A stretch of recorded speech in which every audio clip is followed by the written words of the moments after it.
April 25th has finally brought spring. It really is. Today it might be 70 degrees. We have sunshine, and we got the official letter from the city saying we don't have to run our water anymore to prevent our pipes from freezing. And to me, when we get that letter every year, that is the definitive moment. Spring has arrived. Yes, we are just enjoying the weather. We're kind of going a little just manic almost with the sunshine. I did rake a tiny bit in the yard a couple of times, and it's going to take several, weeks of getting it all prepped up. We can't do too much at one time because the leaves and the ground is still wet and soft and spongy. But as it dries out, things are really coming along, and I can see more and more life in the garden, and the ground is greening up. No leaves on the trees yet, but it will be soon. I look back on my memories through Instagram and Facebook, and a year ago in mid-April, we still had snow way up past my knees.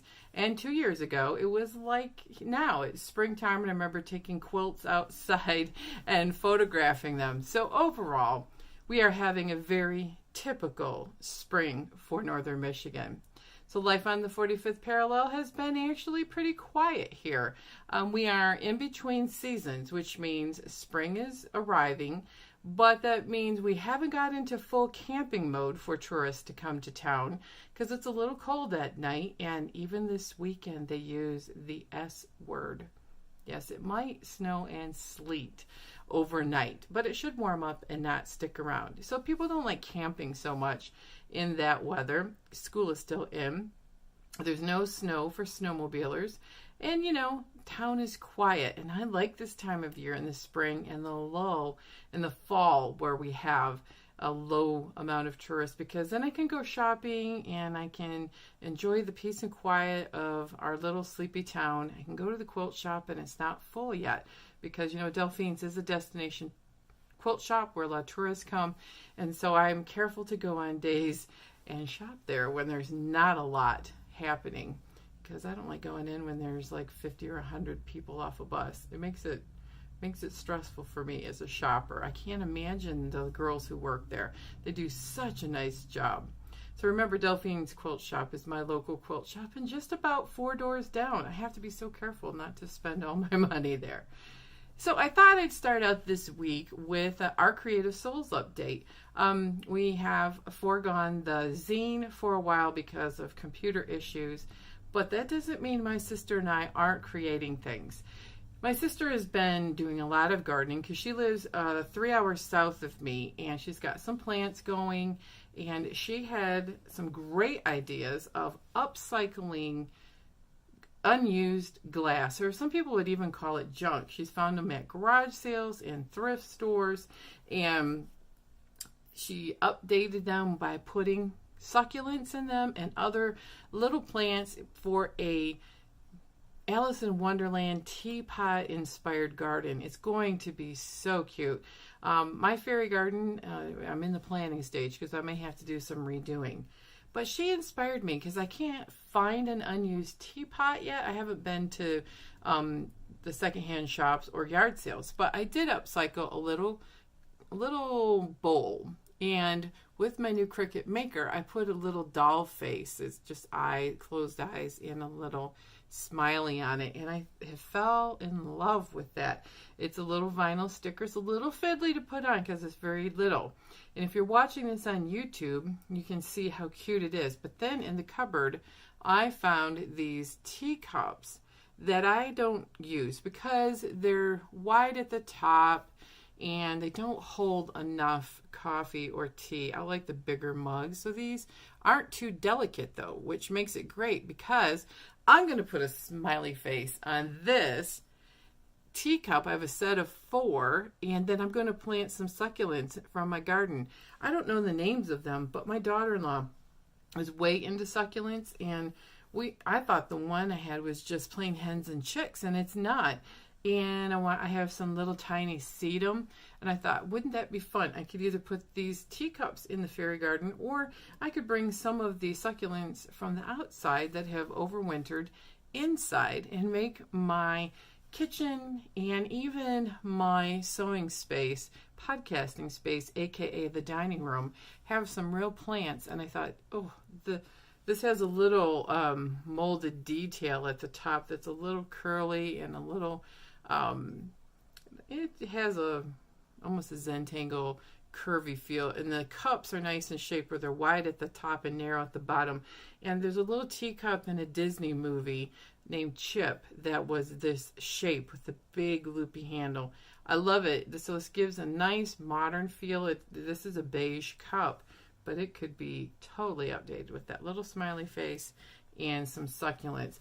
I love succulents. I've not had good luck growing plants in this house because if you've been watching my videos, you can tell that it's an old house with tall, skinny ceilings, and the light only comes in the spring and winter, really, and the leaves are not on the trees, and we've lost some trees. So the light is starting to come in, but the only plants people have had success growing in this house is your low light plants, like a peace lily and spider plants and things like that. So my spider plant didn't make it when I tried to root it, so I need to try to do another one. But I have some philodendrons starting and snake plant, which is a low light plant. And I'm looking at possibly getting a peace lily because my mom lived in this house, my parents did, before me, and she had a fabulous peace lily.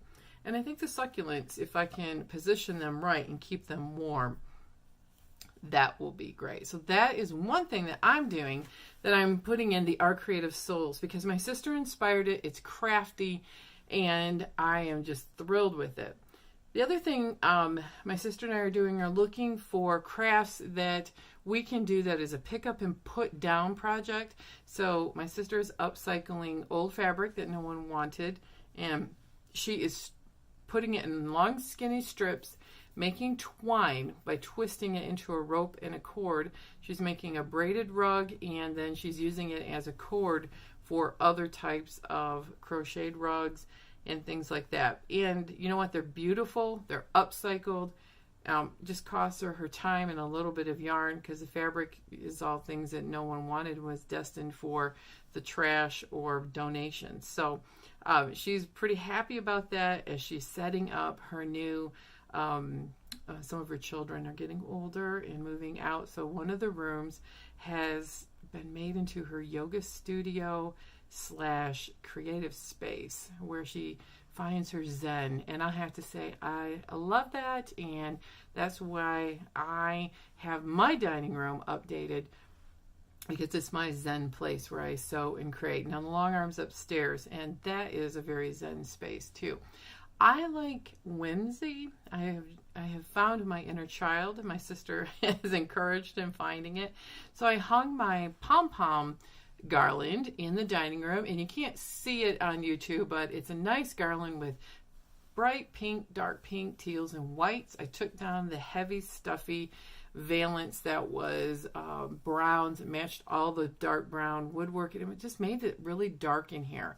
So I have shears up in the windows, because we do live in town and we have neighbors that walk right by the house. And I decided I'm taking those valances down in the living room too. And to replace it, I wanted a huge punch of color that was a practice in learning how to use the Cricut Maker. So I bought some stiff felt and made sheets and sheets and sheets of circles of different colors. And it would be a garland of sorts, but I'm going to hang it vertically. And I'm going to pull up, if you're watching on YouTube, it's going to be like a curtain. Do you remember those wall of beads from the 70s? I do. And mine's going to be bright colors, lots of movement. It will let the light in, but it will also be in a defunct picture window. And you're like, what? You have a defunct picture window? What's up with that? Okay, so picture an old farmhouse with 2 picture windows in the front. And then it had an open air front porch.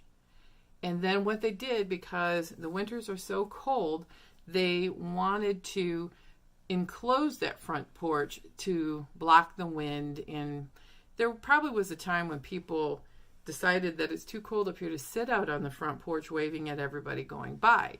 So they enclosed the front porch. It's southerly facing, and I have to have mini blinds and stuff drawn because it will burn everything up and bleach it out.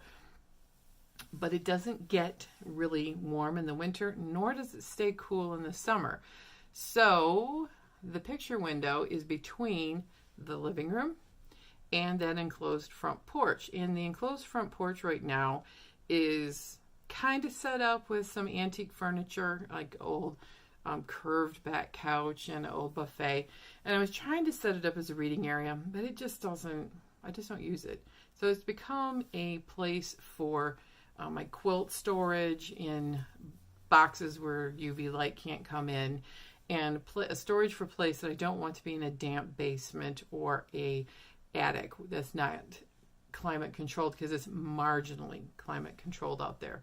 But I'm tired of looking out there and looking at the beige tab top curtains that I have that are ill-fitting out there. They were a bargain and they worked at the time. And I thought this punch of color would help me not to see the negative of what I see out there, because it's not a picture perfect front porch. It's okay. But this will make it to where I focus on the bright, lively color and the movement of the circles. And it's been a great learning project on how to use the rotary blade on the Cricut Maker. Now, if you try to cut felt on a Cricut Air or an earlier Cricut model, I guess you have to interface all of your felt because it won't cut without tearing it. And this is just been cut like butter. It is amazing. So they're about 60 inches long, and I'm going to make a bunch of these panels and garlands, really, and they're going to be little strings of pearls in bright color of felt hanging from the picture window. And if I have enough, I have another window that's behind my chair that is going to have these in it just to jazz up the room. And that room is pretty much got black furniture and a gray carpet, and I'm going to coordinate the bright colors with some quilts that I have or that I'm making, and coordinate the toss pillows and accessories. So that would be my summer-long updating the color scheme of my living room, which adjoins to this dining room that I'm also making whimsical, bright, and cheery, because you just need it. You need to have it. I wanted all these things when I was a kid, and you know what? I want them now, and I'm going to have the best time. So with the April Quilt Challenge, we are getting to the last few days, and one of the projects that I quilted was the Picnic Time Pillow from Fat Quarter Shop's free pattern. It is a quilt remix where they did this pattern a while ago. There's a YouTube video, and there's links to the free pattern on my blog, and I will put a link to that in my show notes. But Picnic Time is so cool. It's an easy pattern. It's about 18 inches. Now, I did one thing that they did differently in the pattern, that this pillow is an envelope back pillow, no zipper, yes, because I haven't learned how to do zippers yet. They bound the back and the front like a regular quilt, so it would look like it had a big fat cord or piping, and I didn't want that look. I wanted a more fresh, modern look, so I used super bright orange solid from Paintbrush Studios. Then in my scrap bag, I had a white fabric with oranges and yellows on it. And what is so cool about this is it goes so well with my bright colored garlands. And I thought, you know what? I'm going to make just these bright, bright pops of color throughout the room. Maybe in lots more in the orange family, because I love it. And it doesn't look, this looks fresh. It doesn't look Halloween or fall. And I also saw Holly Ann on String and Story do this swirl, echo swirl texture, and it looks great on the negative space of this pillow. Now, I had a bit of a problem.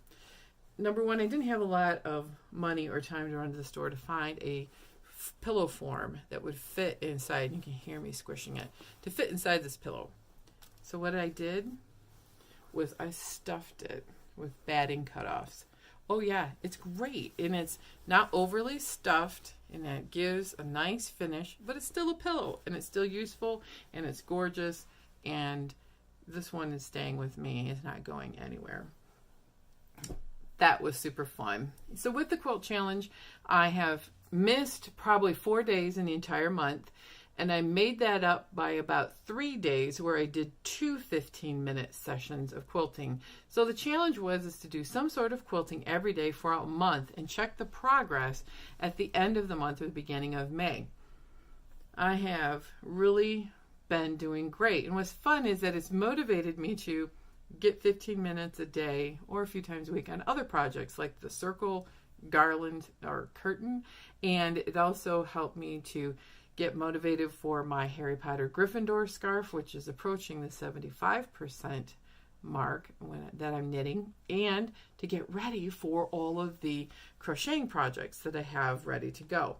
I haven't touched my temperature quilt in a while, and I'm going to get that back out for summer because it'll be a nice lightweight fabric for hot days. Even though we have central air in the house and it is northern Michigan, it can get cool.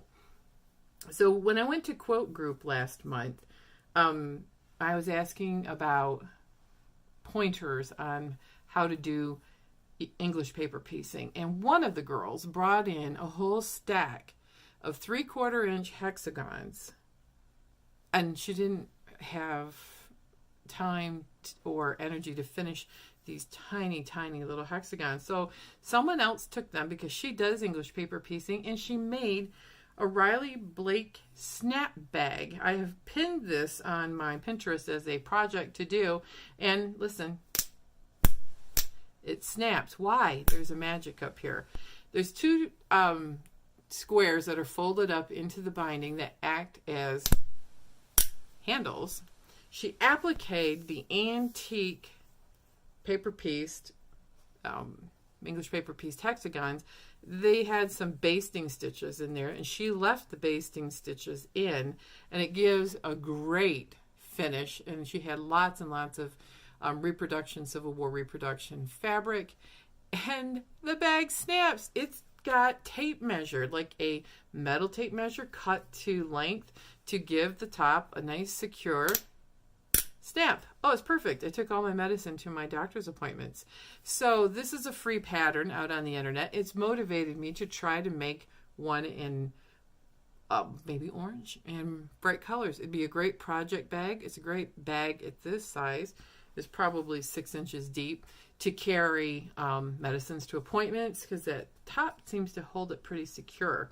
And I love the fact that you don't have to mess around with your finger trying to dig in to open it, that you have these little triangles that you can grab to open it. It was a genius design, absolutely genius.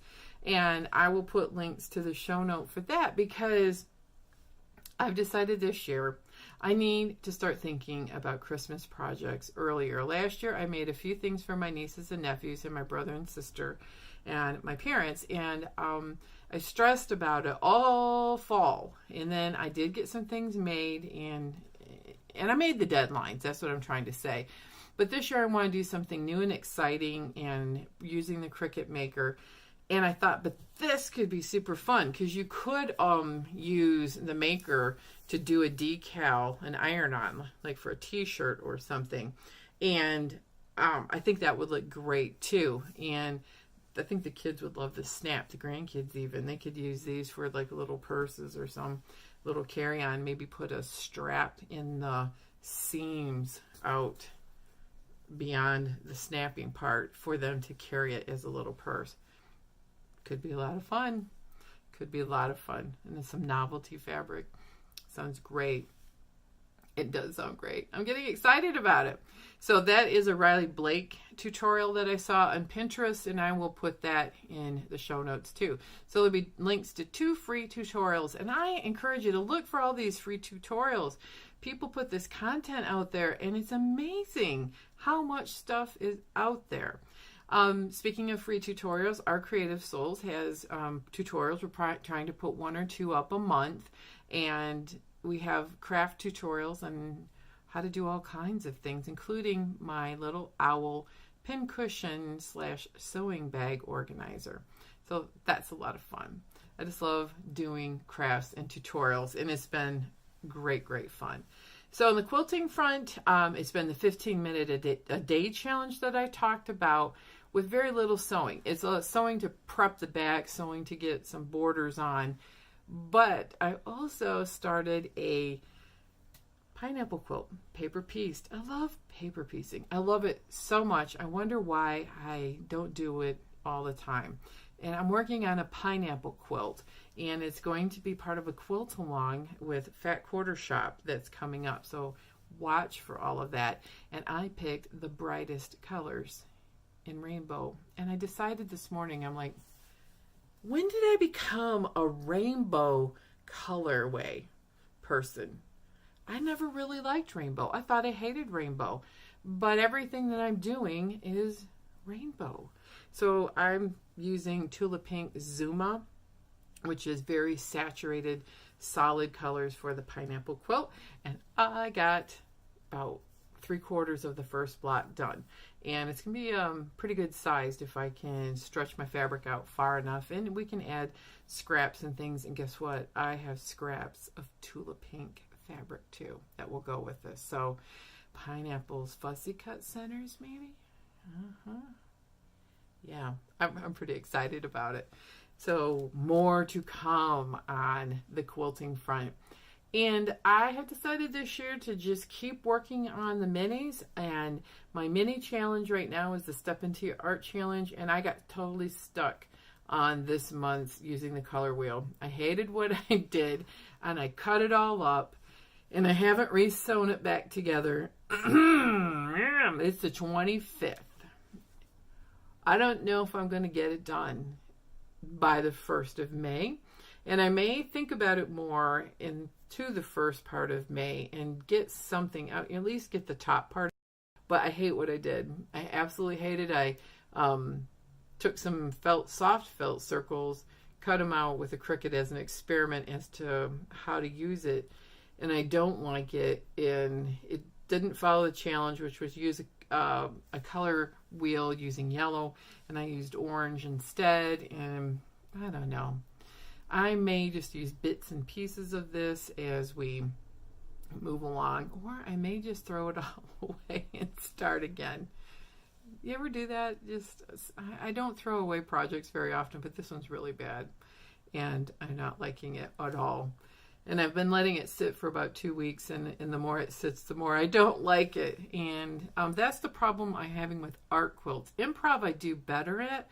Art quilts, it's like, my stuff doesn't even look cohesive, doesn't look any artistic thing. It just looks like crap. So anyway, I got to keep practicing at it and keep trying. I really want to work more on the raw edge applique, and I'm reading and rereading the book, So Illustrated, and hoping that will inspire me, because I think that's what I need to be able to get my art quilts to look more like an art quilt. Because the other part is many art quilts use paints and other media, and I'm afraid to use that. I have a few fabric pens and that, I don't know, it just doesn't look the look I'm achieving. So my imagination and expectation and the outcome has not been lined up for this month at all.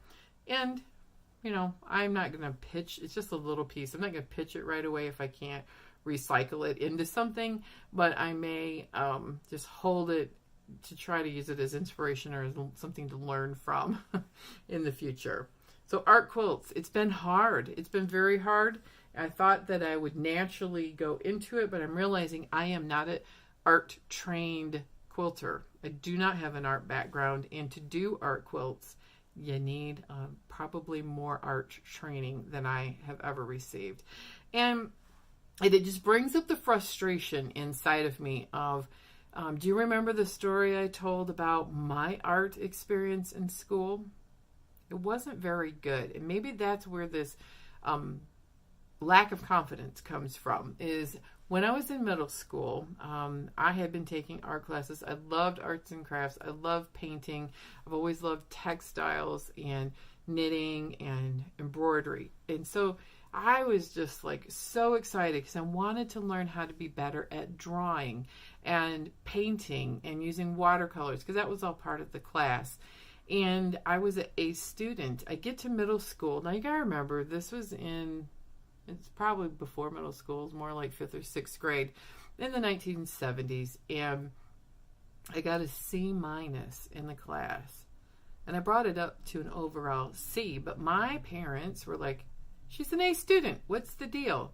And the teacher told me, as well as my parents, but looked right at me and said that this is below average in aptitude and that your work, it doesn't even meet what is an average art person's expectation.